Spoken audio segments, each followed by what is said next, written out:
খালেদা জিয়াকে লন্ডনে নিতে জার্মান থেকে আসছে এয়ার অ্যাম্বুলেন্স। বিএনপির চেয়ারপারসন ও সাবেক প্রধানমন্ত্রী খালেদা জিয়াকে চিকিৎসার জন্য লন্ডনে নিয়ে যেতে জার্মানি থেকে এয়ার অ্যাম্বুলেন্স ঢাকায় আসছে।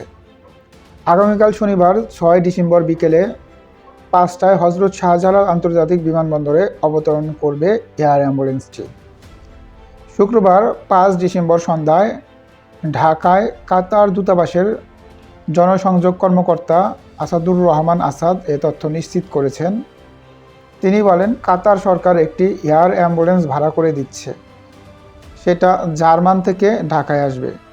আগামীকাল শনিবার বিকেলে এটি শাহজালাল বিমানবন্দরে পৌঁছানোর কথা রয়েছে।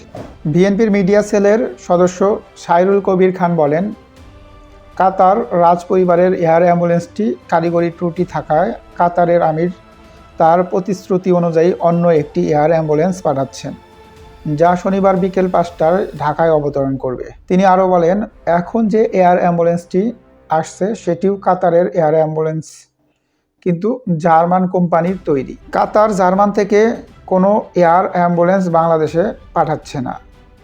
১৩ দিন ধরে খালেদা জিয়া রাজধানীর এভার কেয়ার হাসপাতালে চিকিৎসাধীন। তার সংকটাপন্ন শারীরিক অবস্থা নিয়ে দেশের মানুষের মধ্যে উদ্বেগ রয়েছে।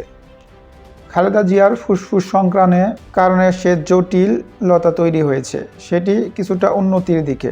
হৃদযন্ত্রের জটিলতাও কিছুটা কমেছে, তবে অন্য সমস্যাগুলো অনেকটাই অপরিবর্তনীয়। গত ২৩ নভেম্বর রাতে শ্বাসকষ্ট দেখা দিলে খালেদা জিয়াকে এভার কেয়ার হাসপাতালে নেওয়া হয়। পরীক্ষায় ফুসফুসের সংক্রমণ ধরা পড়ায় তাকে ভর্তি করা হয়। তার শারীরিক অবস্থার অবনতি হলে মধ্যবর্তী নিবিড় পর্যবেক্ষণ ইউনিট HDU থেকে নিবিড় পরিচর্যা ইউনিট CCUতে নেওয়া হয়।